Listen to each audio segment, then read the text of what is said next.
China की एक company BYD जो कि इलेक्ट्रिक कार बनाती है, उसने एक ऐसा मॉडल इंट्रोड्यूस करवा दिया है अपने इलेक्ट्रिक कार का जो कि 9 मिनट में सिर्फ उसकी बैटरी 95% या 97% फुल हो जाती है। और आप सोच रहे होंगे यार इसकी रेंज बड़ी कम होगी इतनी जल्दी जब ये फुल हो जाती है। नहीं, 1000 से जो है 1500 किलोमीटर के बीच में ये चल जाती है। आइडिया कर सकते हैं एलॉन मस्क भी अगर किसी चीज से डरता होगा तो वो BYD से डरता होगा। रात को उसके सपने में BYD आती होगी क्योंकि टेस्ला को टक्कर दे रही है BYD। और दुनिया की सेकंड मोस्ट पॉपुलेशन चाइना के अंदर रहती है, जहां पे आपको टेस्ला चलती हुई दिखाई नहीं देती इलेक्ट्रिक कार्स में, आपको वहां पे BYD ही दिखती है क्योंकि ऐसी ऐसी इनोवेशन वो ला रहे हैं कि वो टेस्ला को सीधा सीधा जो है टक्कर दे रहे हैं। अब अगर कोई पेट्रोल पंप लगाने का सोच रहा है या कोई और बिजनेस करने का सोच रहा है आज के टाइम पे, वो अगले 5 साल के लिए उसने नहीं सोचा कि किस तरह से दुनिया चेंज हो जाएगी, तो वो सबसे बड़ा बेवकूफ है। यही चीज मैं आपको समझाने की कोशिश कर रहा हूं कि आने वाला फ्यूचर बिल्कुल चेंज है। अब दो तरीकों से समझिए, एक तो करेंसी के हवाले से, दूसरा जो है बिजनेस के हवाले से। अगर कोई पेट्रोल पंप आज के टाइम पे लगाता है तो आपको पता है कि पहली इलेक्ट्रिक गाड़ी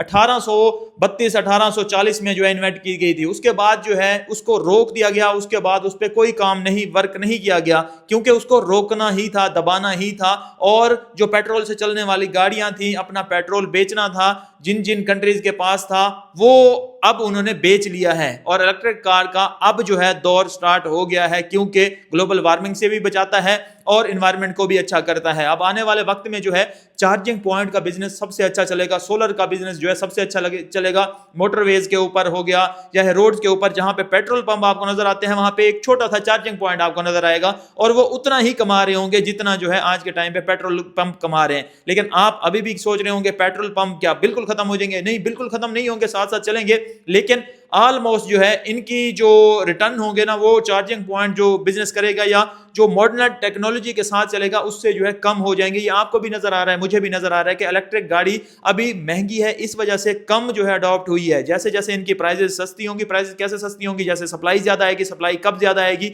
जब जो है बनना ज्यादा होंगी, जब कंपनीज मजीद आ जाएंगी और सस्ती कार लाएंगी तो उनमें लोग जाएंगे और उसके बाद जो है सप्लाई ज्यादा होने से प्राइस कम होगी, सस्ती गाड़ियां आएंगी तो लोग उनकी तरफ जाएंगे और उसके बाद जो है रेंज भी उनको अच्छी मिलेगी, जल्दी चार्ज भी हो जाएंगी। तो जैसे जैसे जो है इनोवेशन होती जाएंगी उस तरह से जो है इलेक्ट्रिक कार अडॉप्ट करते जाएंगे लोग और 2030 तक तो अच्छी खासी जो है इलेक्ट्रिक कार आपको रोड के ऊपर नजर आएंगी। बाकी अभी भी मॉडर्न कंट्रीज के अंदर जो है इलेक्ट्रिक कार बहुत ज्यादा हद तक बढ़ चुकी हैं, लेकिन पाकिस्तान या ऐसी जो हमारी डेवलप्ड कंट्री नहीं है उनके अंदर अभी देखने को नहीं मिलती। इसी तरह से आपकी करेंसी है, अपनी करेंसी, अपने मुल्क की करेंसियों का हाल देखिए, वो डाउन से डाउन जाती ही जा रही है। अगर खुदा ना खास्ता आपकी करेंसी भी ईरान की करेंसी की तरह या सोमाली लैंड की करेंसी की तरह जो है डी वैल्यू हो जाती है, जहां पे मंडी तो लगती है लेकिन पैसों की मंडी लगती है, सब्जियों की मंडी नहीं लगती। टिश्यू पेपर लोग इस्तेमाल नहीं करते, वो करेंसी को ही अपनी इस्तेमाल कर लेते हैं, पेपर करेंसी को, ताकि टिश्यू पेपर बच जाए। टिश्यू पेपर करेंसी से महंगा हो गया भाई साहब। वहां पे चॉकलेट आपने खरीदनी है, आपको 10,000 रुपए देने पड़ जाएंगे। आपने 1 किलोमीटर राइड करनी है टैक्सी की, आपको 1 लाख रुपए देने पड़ जाएंगे। मतलब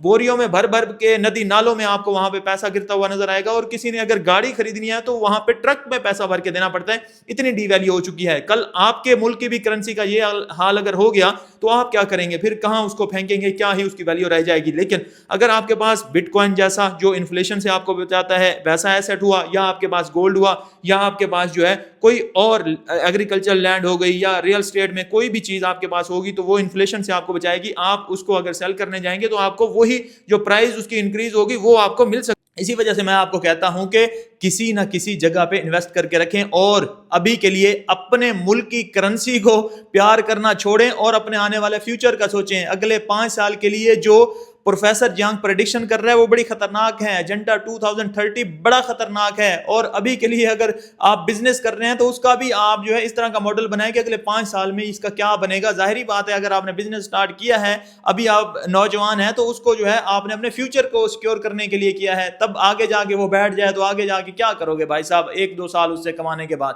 तो ये चीज थी, थोड़ी सी मैंने आपके साथ शेयर करनी थी। होपफुली पसंद आई है तो दोस्तों के साथ शेयर जरूर कीजिएगा।